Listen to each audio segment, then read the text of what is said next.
and I'll go ahead and share my screen with you guys. So the first thing I want to start with is I want to look here at the AP European History course and exam description. Okay. This is a super valuable tool that that AP or College Board, excuse me, has made available to really anybody who wants it. So I'm not sure if you guys are aware, if you're teachers, if you're already, or for those that are self-studying, probably haven't heard this yet, but at the end of last year, College Board completely redid the course and exam description for AP European History. So the content was totally the same, but they redid the actual like physical course and exam description. And the way it's set up now is really cool. So if you go into Google and you just type in AP European History course and exam description 2019, you're going to get this this PDF that pops up. And I want to go through a little bit because this is a super valuable tool that I think is really helpful for teachers, but it's also, I think, even more so really helpful for you guys, for students. So let's jump in and take a look at this. So you'll know you're in the right place when it says effective fall of 2019, and it's got this cool like map of Europe here. And so first, like it is 272 pages. I don't think you should read all 272. That's just like a lot. But we can go in. There's a nice table of contents here. But first of all, the first thing it does is it talks about AP, which you guys, it sounds like you guys know how it all works. But then it talks about AP Classroom, which I hope if you have a teacher, you're signed up for. AP Classroom is really cool. That's brand new. I'm not going to spend time talking about that, but what I want to really look at here is I want to talk, first of all, there's the course framework, which talks about how the course is set up. But if we move through, what I think is really awesome is that it gives you a really in-depth overlook at all the units. Okay. So there are 9 units for this class. That's kind of a new thing as well. Also, I know my chair is super squeaky. I'm like really self-conscious of that, and I'm trying not to move. But I am sorry about that. But there are 9 units in this class, and this unit guide takes you through all 9 of those units and talks about pretty much everything that needs to be included there. So we can go ahead and jump, and this is where we're going to be starting today. Renaissance and Exploration. This is Unit 1. All right, and we can see the dates we're looking for. This is period 1 right here, 1450 to 1648. Okay, that's all of period 1. All right. In Unit 1 here, we're going to be spending a lot of time in the first half of this time period, 1450 to like 1550. Now we can look at Unit 1, and we can look first. You get the unit at a glance, which is this is every of the bigger things that are going to be included.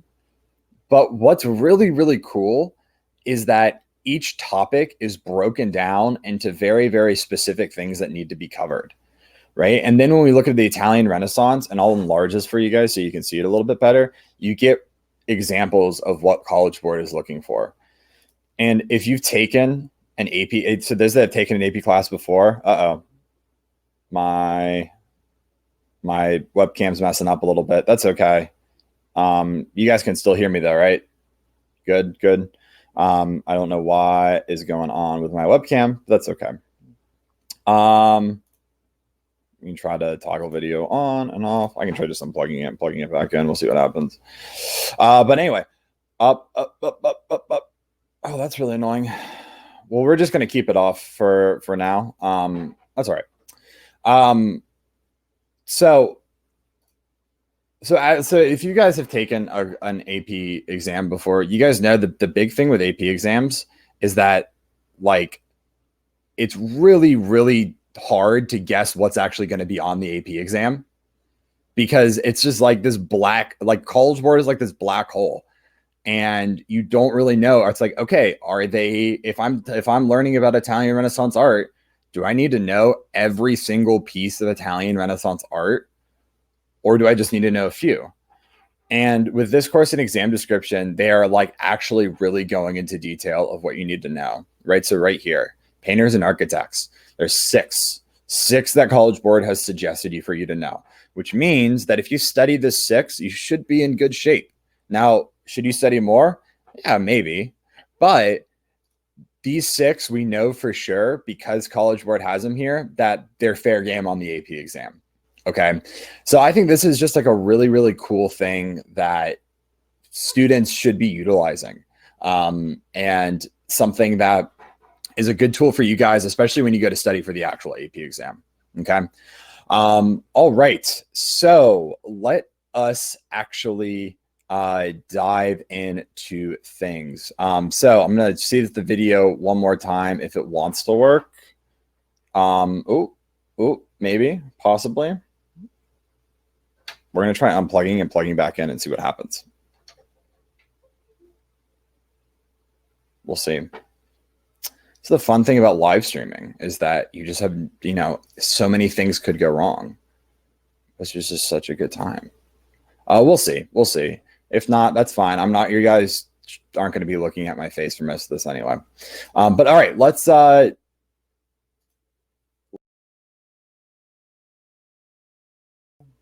right. Hey, we're back. Cool beans. All right.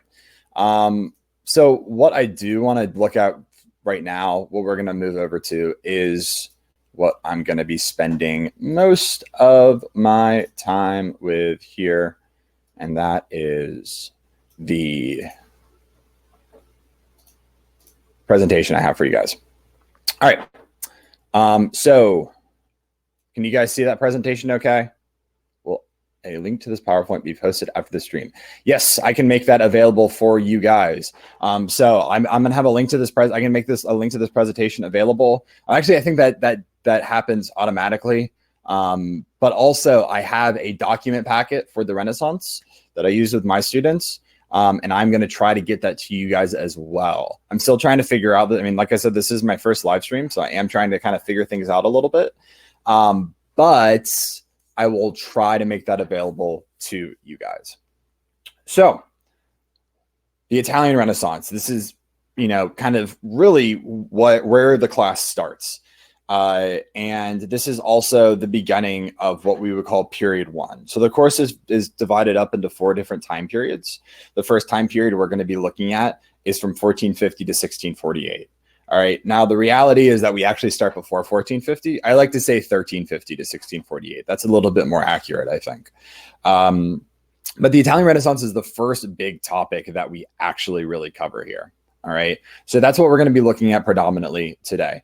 Another thing is I'll ask for you guys, if you have questions, you can just go into the Ask a Question tab and I'll answer. I'm going to leave a few minutes at the end to actually go through and answer all those.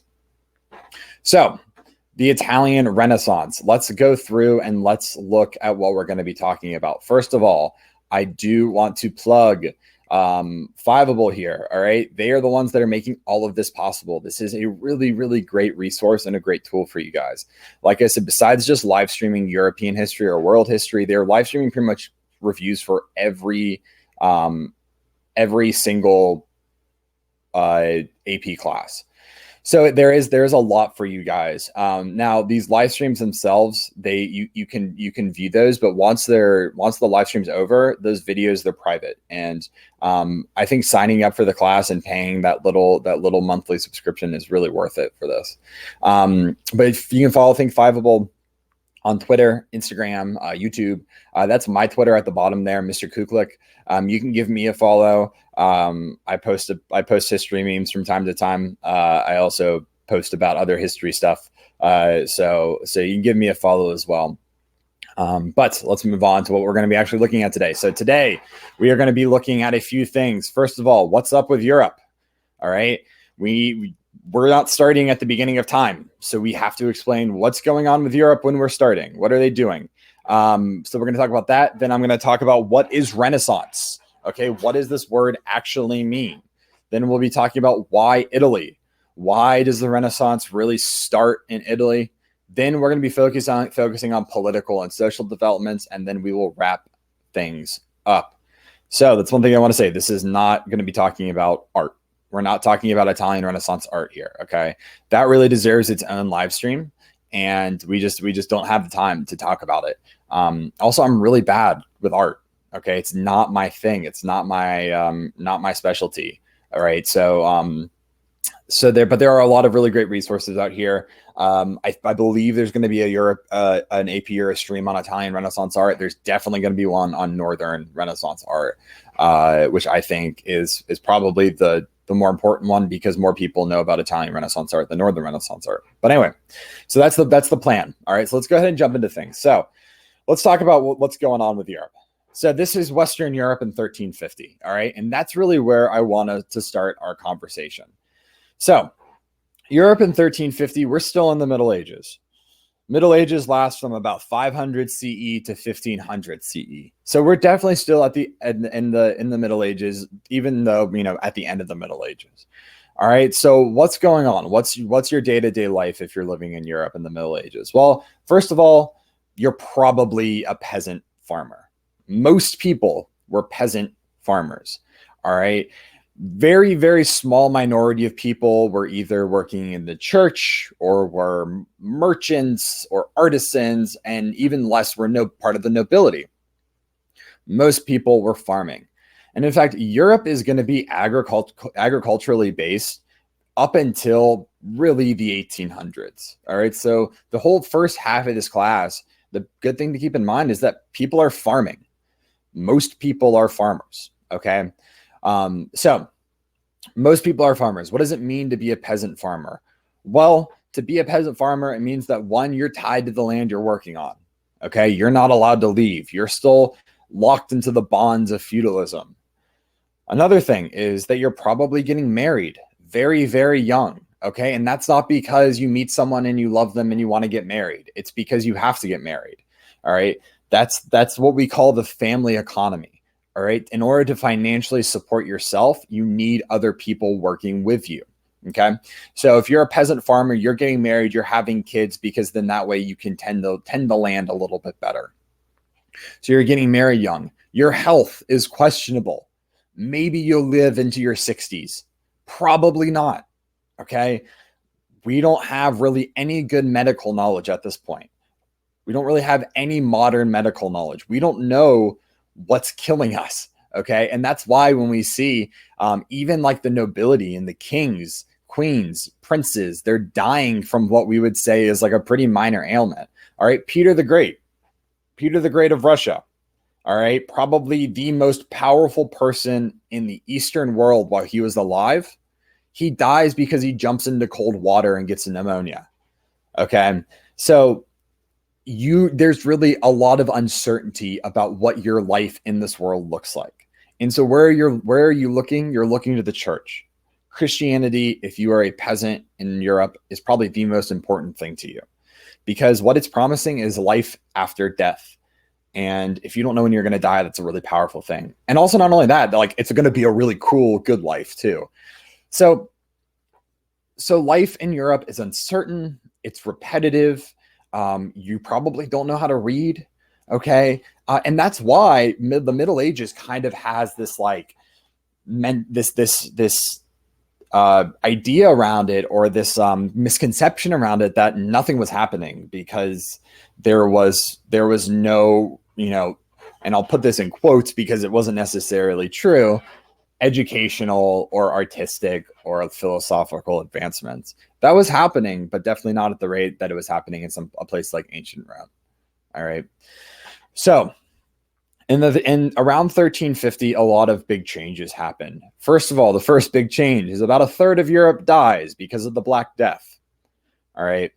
Now, the Black Death makes its way through the Italian peninsula by way of trade and port cities, and it spreads out into Europe through the Italian peninsula, and a third of Europe dies. That it has massive economic repercussions on Europe. All right, we're not going to get too far into that because I don't want to get down the Black Death rabbit hole, but it is going to have a lot of repercussions. Okay, and not only that, the 100 Years' War breaks out in Europe right around that same time period, and it's going to last for just about 100 years, a little bit more actually. So there's a lot of stuff that's happening in Europe around the year 1350. Okay, and this is why, because there's a lot of really, really big changes, that it makes sense that this is kind of when the Renaissance Renaissance starts to start. All right. So let's actually get into what is Renaissance. So Renaissance, it means rebirth. All right. The Renaissance was not a title that was given to the time period by the people living in it. All right. It wasn't like Michelangelo was waking up in the morning, stretching his legs, getting his cup of coffee, and thinking about how great it was to live in the Renaissance. This just wasn't happening. Okay. The Renaissance was a title given by historians to the time period because they saw this large time period as a time period of rebirth. Okay.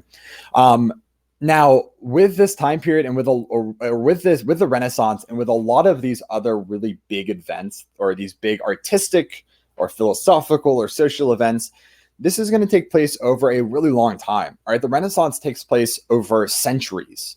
All right. It's really slow moving. It's not going to impact most people. All right. In fact, it's only going to impact really a small portion of the European population. All right. And this is really different from our modern social and artistic movements. Even in like the 1900s, artistic and social movements are lasting decades, maybe just a single decade. I mean, today, artistic and social movements, they're happening in the course of months, maybe years. All right. That's just not the case in early Europe. In early Europe, the Renaissance is lasting centuries, which is also why it's really hard to put a date on it. All right, we can say that the Renaissance starts in the 13 or 1400s. Even that's debated. And it maybe ends in the 15 or 1600s. All right, and you can really make the argument either way. All right, I mean, Shakespeare's not writing until the 1600s. Is Shakespeare started the Renaissance? A lot of people would probably say, yeah, he is. Okay, so that's the thing, is that the Renaissance is really, really this ambiguous big idea. But we can kind of narrow it down to three characteristics. Like everything in AP Euro, we can always narrow things down to small bullet points. So for three characteristics here. One, it's a return to Greek and Roman thinking. Renaissance is not really concerned about looking forward as much as it's about looking backwards. So when we think about a return to Greek and Roman thinking, what we're really thinking about here is we're returning back to the classics. The classics are what we call ancient Greece and ancient Rome, philosophical change or philosophical qualities, educational traits, art, not so much music, but art, really those big social, educational, artistic changes that are happening in ancient Greece and ancient Rome. The classics are referring to that, which we'll get into a little bit more here in just a minute.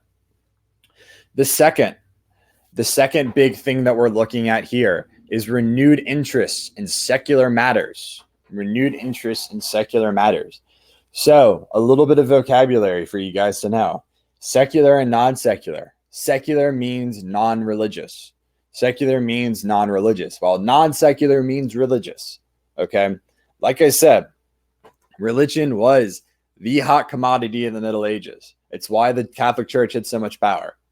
It's why the Catholic Church was able to call a crusade. And these crusades lasted 200 years. That's why they're able to do that, is because the Catholic Church and Christianity was the central focus of most people's lives. The Renaissance, we're going to see a change from that.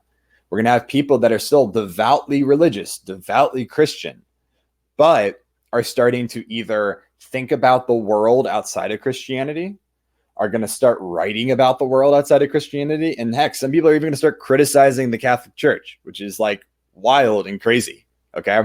So it is a renewed interest in secular matters. All right. And then finally, and this last point is really, really important, a greater appreciation of the self and the worth of the individual. Okay. The idea that the person, the singular person, is important in this world and that they can make an impact on the world, or that they should be recognized, is weirdly enough brand new for the time period. All right. But is also going to be a central focus of a lot of the political and social changes. All right. So those are our three characteristics of the Renaissance. And we can say that these three characteristics are not only going to be characteristics of the Italian Renaissance, but also the Northern Renaissance. Okay. Now, the differences between the Italian and Northern Renaissance, I'm not getting into, because that's not what this is about. There is going to be a live stream later this week that talks about the Northern Renaissance. Watch it. Okay. Also, there's amazing videos on YouTube that talk about the differences between the Italian and Northern Renaissance. Watch them. All right.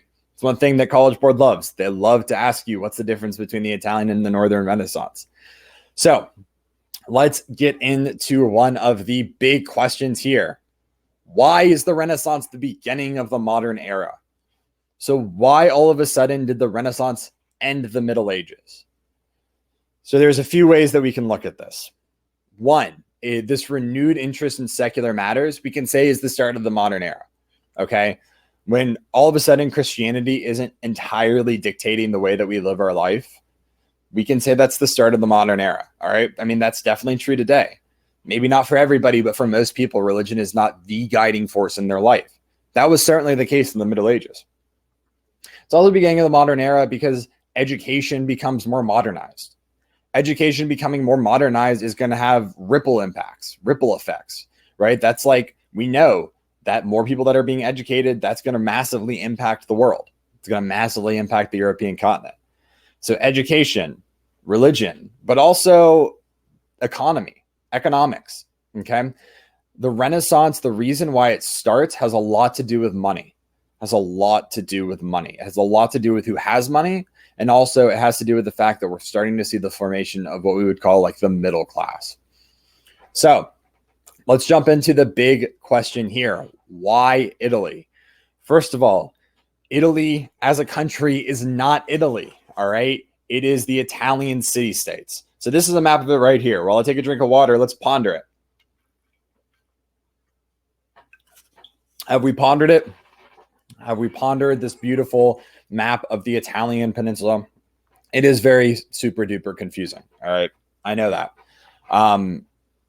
So most of these, I would say some of these different little states that exist on the Italian peninsula are what we would call city-states, right? Like the Republic of Venice, Republic of Genoa, Republic of Florence, right? The Kingdom of Naples is a kingdom, but still kind of a city-state because there's a city of Naples. So the Italian city-states, as we more, broadly call them, the Italian city-states are where the Renaissance begins. Okay. And we can look at this for a few reasons why. So first and foremost, the Italian Renaissance have economic superiority. Like I said, money has a lot to do with why the Renaissance start where they do, or why the Renaissance start where they do, is the economic superiority of Italy. All right. Italy is the first to be hit with the Black Death, Black Plague, bubonic plague, whatever you want to call it. Okay. They're the first to be hit with it, which also means that they're the first to really recover from it. So Italy hits it with the Black Death. Lots of people die. Okay. But when those people die, all of a sudden there's a lot of opportunity for the people that are alive to kind of like pick up the slack of the people who had died, specifically when it comes to the merchant class. All right. Just because the bubonic plague hits doesn't mean there's necessarily a lack of those high quality luxury goods that a lot of the nobility of Europe want. All right. And that's predominantly what's flowing through the ports of Italy are luxury goods. And there's not necessarily, it's not like a lot of the nobility dies. Some of the nobility does die during the Black Plague, but it's mostly peasants. Okay. So there's still a high demand for luxury goods, but there's less people to supply them now because a lot of those people are dead. And if we know anything about basic economics, if there's a high demand but a low supply, there's some room to make money there. And that's exactly what happens, is that the merchants of Italy, they see a really golden opportunity here. And then all of a sudden, a lot of people are making a lot of money. And with that money comes a lot of availability for education. Okay. So education becomes the central point for the Renaissance here. Education becomes the central point. I cannot harp that enough. Education is the reason that the Renaissance happens. People have a lot of money, which means that they can afford to send their kids to school where they can learn about things like painting and sculpturing. That's not the right word. Whatever. You guys know what I mean. Sculpturing. And they can learn all of those things. Okay. There's the availability to do that because all of a sudden, little Johnny, he doesn't have to work in the field anymore. Little Johnny can go learn how to be an artist and maybe make some cool art. Okay, he can learn how to read. He can learn Latin and Greek. All right. So that money means that education is more readily available for this growing upper middle class that's starting to exist. All right. So international trade and the economic superiority of that, along with a lot of money in Italy, also comes banking. All right. Florence becomes the banking center of Europe for just about 100 years. The Dutch are going to snatch that title away from them. But the Florence becomes the international banking center of Europe, all right, because they have a lot of money, which means they can give out a lot of loans. So Italy has a lot of economic superiority. And then, of course, they are super duper close to the ancient Greeks and the ancient Romans, all right? I mean, obviously, Rome is in Italy, in the Papal States. But also, Greece is really close. I mean, they're just a hop over on the, make sure I get my, on the Ionian Sea. Is that right? My geography is not super great, guys. But just a quick hop over to the boot. So they're really, really close to all of these scholars. And on top of that, you've got scholars that are fleeing Greece by the day because of the pressure that the Ottoman Empire is putting on the Byzantine Empire. Okay. So 1453, the Byzantine Empire pretty much collapses when the Ottoman Empire takes over Constantinople. And with that, a lot of these old Byzantine Greek scholars come over to Italy. All right. And that's really where we see the start of the renewed interest in the classics. All right. So that's really why Italy. In the document packet that I mentioned earlier, that I'm going to try to get you guys. In the document packet, I've got a really great secondary source that goes into detail explaining why Italy was the center of the Renaissance first. All right, like I said, I'll try to get that to you guys. I'll do my best with that. But let's go ahead and move on. So the next thing that we really Rome, Florence is on. Okay, thank you. Yeah, my geography is not the best, but is getting better, and that's the important part. But before we get into this, I also need to give a reason. Send me the packet and I'll upload it to the cast. Perfect. Will do. Thank you. So before we jump into the specifics here, I also need to mention the idea of the printing press and print culture. So the printing press is invented by Johannes Gutenberg in 1440, and it is going to massively impact Europe. All right. I've made the argument before that the printing press is besides the internet, the most important thing that has ever been invented, at least in the modern era. The printing press is going to do a lot of things. It's going to increase literacy rates. It's going to allow people to publish whatever they want. And it's going to lead to the development of print culture, which is pretty much increased literacy rates, higher access to written works, and higher access to secular works. The printing press is going to keep coming up again. It will come up again when we talk about the Reformation, but you guys do need to know about that. All right, because I am increasingly running out of time, let's keep moving. So let's talk about major intellectual changes of the Renaissance. And like I said, this is going to be the focus of this stream.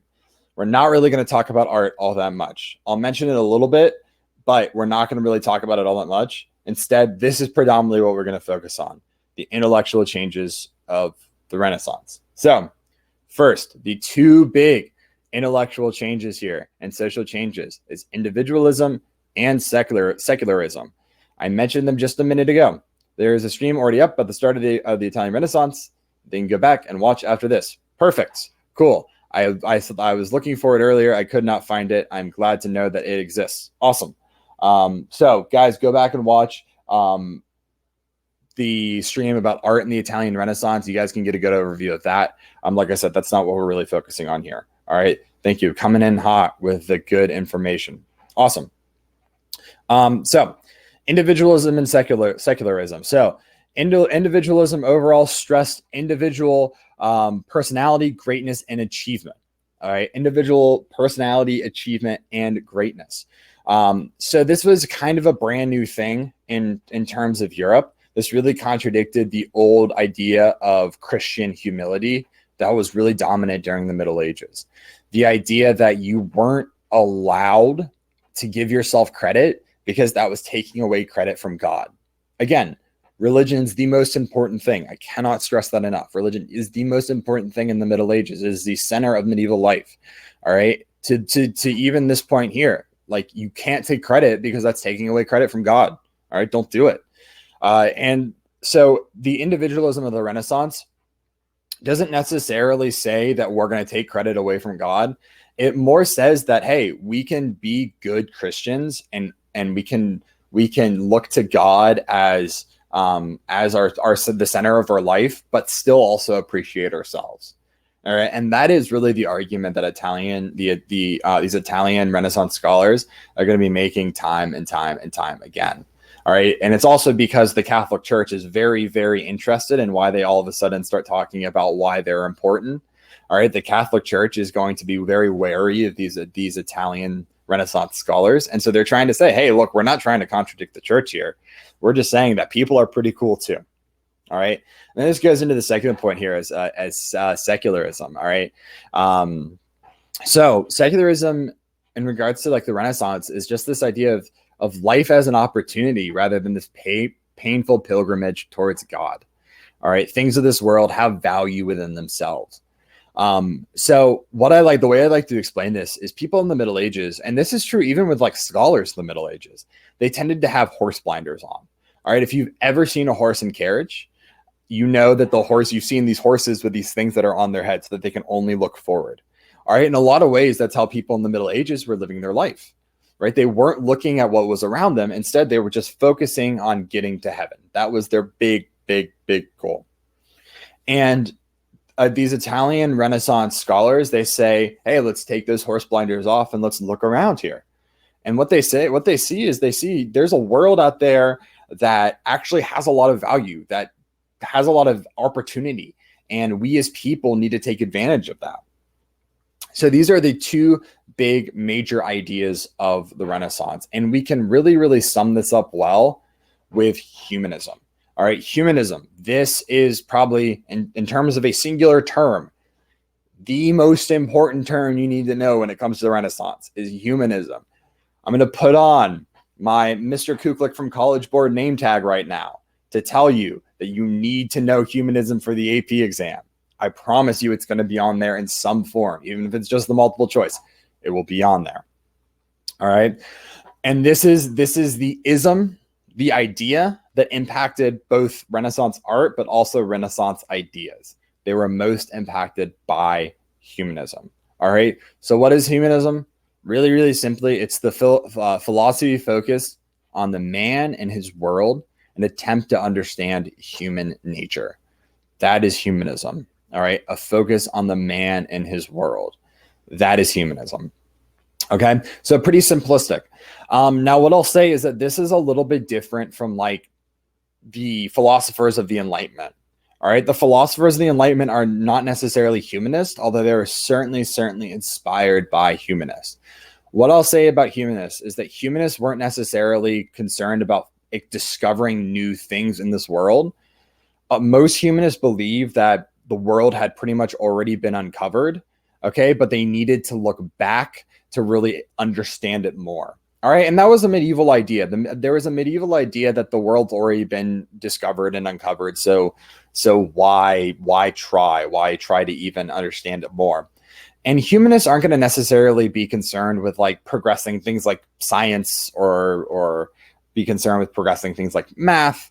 But they are going to be concerned with understanding the world a little bit better, but also looking back to the Italians or to the Romans and the Greeks to really further their understanding there. Now, the Age of Exploration is a really good example of like why they start to believe this. I mean, the Age of Exploration throws a huge wrench in old medieval thought, right? If you think that most of the world is uncovered, you're going to have a rude awakening when Christopher Columbus writes letters back to Europe that says, hey, there's actually another giant continent out here. So humanism, that's humanism in a nutshell. Like I said, this is not only going to impact the Renaissance philosophical thought, but it's also going to really impact Renaissance art. All right. So let's move on. And we are going to talk about these two guys that I have pictures of right here. First is Petrarch. Petrarch is if you're going to remember anybody from today, this is one of the two guys that I really want you to remember. Petrarch, father of humanism. He doesn't coin the term, but he is considered the guy who really starts off the movement. Okay, so besides being considered the first modern writer, he is also the first guy, believe it or not. He's the first one that's like, hey, maybe we should start like collecting these ancient Roman and ancient Greek manuscripts. They might have some value. So he goes around and he travels around and he collects all these ancient Greek and all these ancient Roman manuscripts, and he copies them and he preserves them. And then also he talks a lot about the value of these manuscripts, the value of studying ancient Greece and ancient Rome, the value of understanding the classics and understanding what they were trying to do, especially with their education. And Petrarch is pretty much just going to go around saying, oh, how stupid medieval scholars are because they don't value ancient Greece and ancient Rome. But his big thing here is that he writes a lot about the world. He writes a lot about the histories of ancient Greece and ancient Rome. And that's why we consider him the first modern writer, right? Because he's not talking about solely religious things. Now, Bruni, I think, is the guy who's really, we can really credit with getting the humanist movement started, because one, he's the first to coin the term humanism, but also he's the one that's really going to take Petrarch's ideas and start applying it to things like education, right? So he's going to say, hey, yeah, ancient Greece and ancient Rome, they're really cool, they're really great, but let's like take what they were doing and maybe we do it too. So he starts talking about the ideas of a well-rounded education, an education that is not just based in Christian thought and Christian idea. It's an education that's based around learning how to write poetry and study poetry, learning how to play an instrument, learning history, learning politics, learning all of these things that we would kind of consider now that are crucial within education. Okay, Bruni's pretty much our guy here with that. All right, so if you super hate history, you can really blame Bruni for this, because he's the one that says history is super cool and we should all be studying it. So that's Petrarch and that's Bruni. All right, I've got excerpts from both of them in that document packet. I highly recommend you read both of them, especially Petrarch. Petrarch's a hilarious writer. He pretty much just roasts medieval scholars. He's awesome. All right. Let's move on to the second guy that I really think, I mean, you have to know who this guy is. Niccolo Machiavelli. All right, Niccolo Machiavelli, those are his dates there, 1469 to 1527. All right, his big claim to fame here is that he wrote The Prince. Has anybody read The Prince? Let me hear it. Has anybody read excerpts from The Prince? Zoe has. Good. You should absolutely. I would recommend going out and reading the whole darn thing, but I read excerpts. Perfect.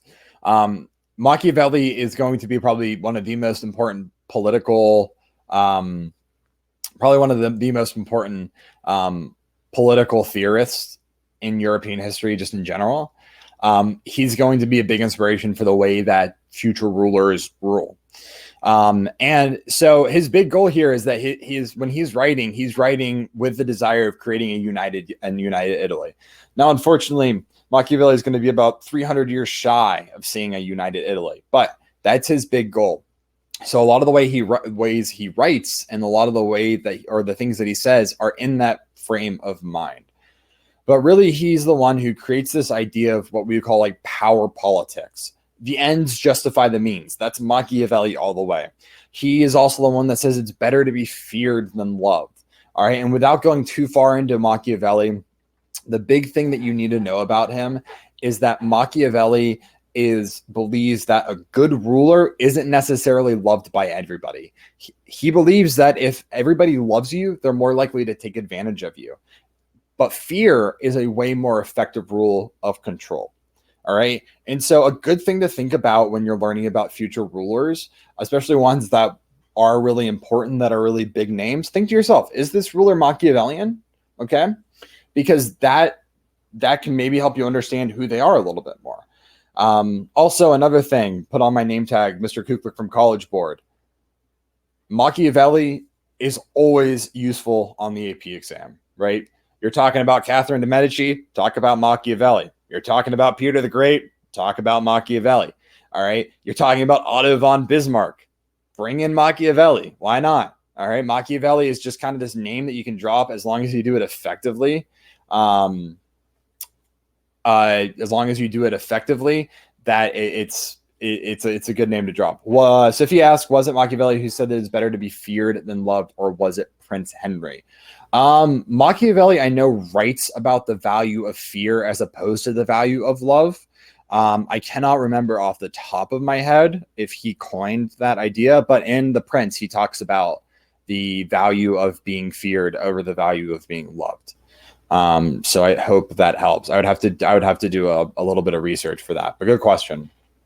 All right, let's move on from Machiavelli. Let's talk about Castiglione here, 1478 to 1529. All right. This is another guy who's influential in Renaissance politics. His big thing that he writes is the Book of the Courtier. This is kind of a handbook for how you as a prince should act in a court. Okay. And a court is kind of just like the whole entire noble estate, right? It's how you act on your day-to-day life. It's how you act when you're eating dinner. It's how you act when you're getting your education. All right. That's really what Castiglione is interested in. It's not so much on how to rule, but it's really on how to act. And he sets out rules for courtly behavior. And he presents his image of like the ideal man, the ideal noble man.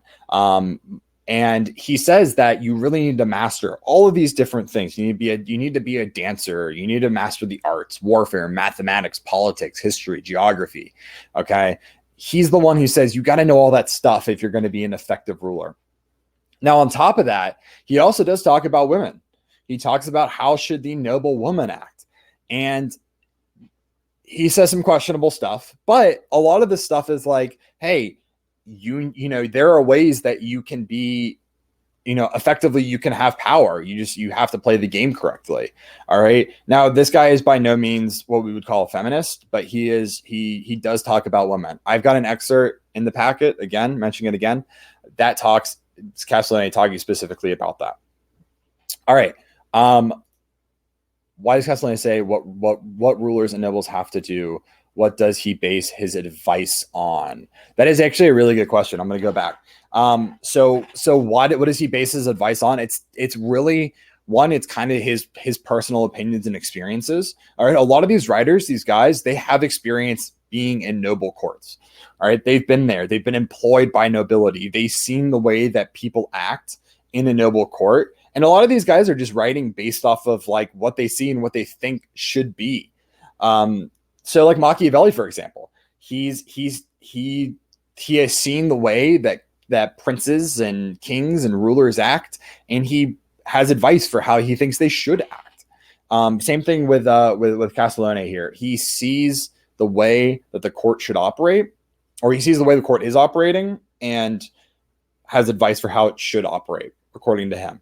But this guy is absolutely influenced by those humanists. Right, his idea of an education includes more than just learning about Christianity. His idea for an education includes all of these other things as well. Okay, really good question though. Nice. I think the ideal man of the Renaissance was Michelangelo. Yeah, so he did love Michelangelo. That is actually really true. And Michelangelo is a really good example of the Renaissance man, and that's actually really brings me into my next point, because Michelangelo and Leonardo da Vinci are two good examples of the Renaissance man. I think that Leonardo da Vinci is a little bit easier to explain why he's a good example of a Renaissance man. But Michelangelo, you could absolutely talk about as well. So going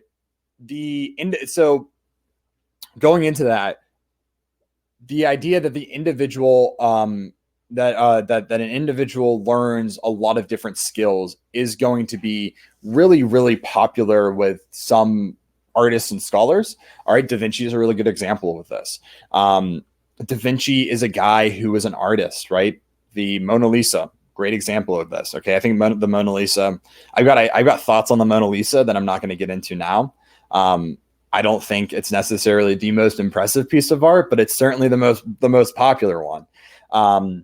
But Zoe's got my back here.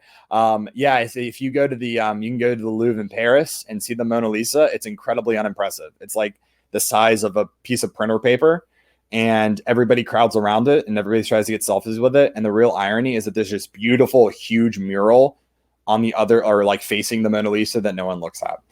Devastating. Anyway, but the Renaissance man is the idea that someone who fully embraces those core tenements of the Renaissance: individualism, secularism, humanism, widespread education with lots of different stuff going on.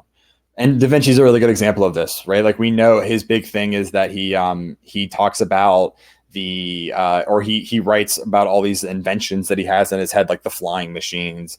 He has like sketches of tanks and machine guns, way ahead of his time there. All right. So he's an inventor. He's an artist. He's a sculptor. He's all of these things. He's not necessarily the best at them, but he does all of them. And that's what the Renaissance man is kind of all about. Okay. And the last person I'm going to talk about here before I really wrap things up is Christine de Pizan. And I'm sorry if I'm butchering the French. I'm so bad with French. But she writes famously The City of Ladies. The City of Ladies. She is considered to really be the first modern feminist. Now, Pizan, her big thing is that she talks about the value of women in society. The medieval idea of women is that they were inherently evil, having to do with the whole Adam and Eve thing, that they tempted Adam, or Eve tempted Adam with the apple. And so because of that, women are sinful. Pizan presents this idea that, hey, actually they're super not. And they're actually really beneficial or women have a benefit for society, and they can do a lot of things. And they're actually they're not evil. And this was, weirdly enough, a new idea. And that's why we consider Pizan to be Europe's first real feminist. And so Zoe says, she said, if women given same opportunities, they can be just as good as men. Yeah. I mean, she is like all about women's education too. She's educated to a certain degree, when she's younger. Her father encourages it. And she believes that an education for women is not a bad thing. Now, Pizan is not perfect by any means. She has some relatively problematic viewpoints. For the most part, she still believes women's place is the domestic sphere. She thinks that women should be at home. That's where they should kind of operate, and that they should be supporting their husband. So we would consider that inherently not feminist. But a lot of her ideas are brand new. So that's why we consider her to be Europe's first real feminist. So we are steadily running out of time, and I have some questions to answer.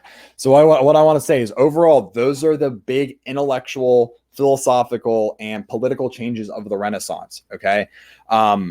There's so much more that I could talk about here, guys, but I think that's the highlights. And again, if you go to that course and exam description and you see something I didn't mention, quick Google search, find a YouTube video, anything like that, and that will help you. Andrea asks, can any person be a Renaissance man? Like, could anyone make humanistic art, and not only in higher society? It's a really good question. The big takeaway, or the short answer there is it's only going to be really people that are part of that upper middle, wealthier class, just because they're the ones that had the means and had the time to actually learn how to do art. Not everyone had education and wealth. Exactly. Not everybody had the education and the wealth. Like I said, most people are still peasants. Most people are still farming, but Italy just had a higher, I guess you could say, like a higher supply of people that were receiving education. All right. So I know we have 5 minutes left before 7 o'clock. I want to go over these questions. Can you talk about, one question I got here, can you talk about women's roles in the Renaissance? Okay. So Pizan is a good go-to there. I mentioned her a little bit, but there's more that you can talk about. Really, what you see is, outside of Pizan talking about the role of women, or the that women have value in society. You also have a lot of job opportunities, or I'm not going to say a lot, but some job opportunities that open up for women, especially when it comes to like bookmaking and translating and taking a lot of those old Greek and Roman pieces of literature and either translating them or writing them or reproducing them. Also, you do see some women getting more and more progressively educated. It's not happening on any sort of wide scale sense, but it's happening a little bit. Some women are being educated. A lot of that just has to do with what the family wants. Some families were educating. I mean, Christine de Pizan is a good example of this. She got educated as a kid. So I hope that answers that question. How big was the influence that economic factors had on the Italian Renaissance? So how big was the influence that economic factors had on the Italian Renaissance? I answered that question at the beginning. You can go back and you can review that, but I mean, it was the biggest. It was the biggest impact, the biggest influence. About what percent of Europe was literate during the Renaissance? Ooh, when did printing in the vernacular take off? Oh, that is such a good question. I don't know a specific number. I don't know that percentage off the top of my head, just to be totally honest, but it was not that high. It's going to get progressively, it's going to increase progressively throughout the 15 and 16 and 1700s. In terms of writing in the vernacular, and this is a great term for you to know, vernacular just means like your home language, your language that you're speaking when you're talking to your neighbors and to your family and your friends. All right. So like I'm talking English, but I'm also talking American English. I'm talking American Southeastern English because I'm from South Carolina. So I'm going to say things like y'all. All right. Y'all is not a word that's used all over the United States, but that's the vernacular. Okay. So when did it become popular to print in the vernacular? Really, Martin Luther and the Reformation makes that popular. So it's not going to be really until the even the 1600s, really, that we see printing in the vernacular become really popular. It's happening in the Renaissance somewhat too. Okay, you have people like Bruni that are translating stuff into the vernacular, into Italian, but it's overall in Europe as a whole. It's going to be really the Reformation. And so Zoe says vernacular Bible. Yep, Martin Luther translates the Bible from Latin to German. Okay. All right. So that is it.